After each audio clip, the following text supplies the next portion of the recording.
Për këtë vepër parashikhet dënim me gjobë ose me burgim deri në 3 vite.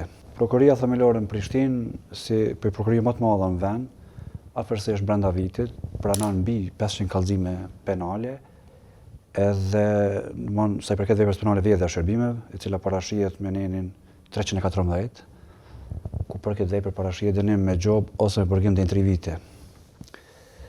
Veprimi i parë që na e bëjmë si prokuror është fillimisht tentojmë që këto lëndë penale të zgjidhen me procedura ndërmjetësimit, ku dhe shumica prej tyre zgjidhen përmes procedura ndërmjetësimit dhe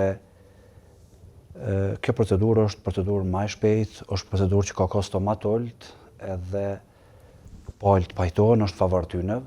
Zakonisht i referojmë rastet me KEC, kompaninë KEC dhe me KRU sjellës në Prishtinë, ku edhe këto dy kompani ju mundsojnë qytetarëve, në këtë rast të ne palëve, dyshuarve, apo të pandehurve, ju mundsojnë që këtë dëm që e kanë bë me kryen e veprës penale ta paguajnë edhe me këste.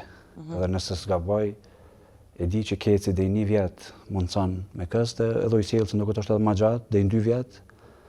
Edhe zakonisht, po tham, mbi 60%, 70% zgjidhen me procedurën e ndërmjetësimit.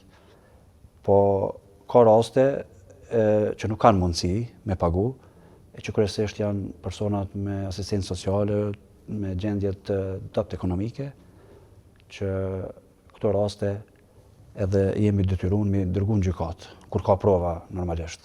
A ka raste prokuror të recidivizmit për këto vepra penale? Dhe aplikohet e njëjta situatë prap apo mas ndaj personit i cili është recidivist, themi?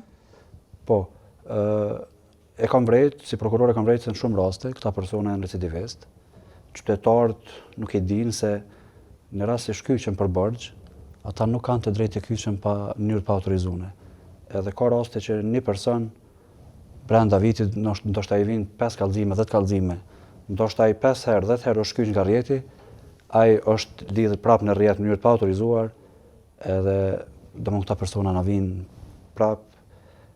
Ka raste të mëdha që edhe persona që janë dënuar më herët i përsërisin prapë dhe sa kam vrejt në praktik, zakonisht përfundojnë dënime me gjobë ose me dënime me kusht.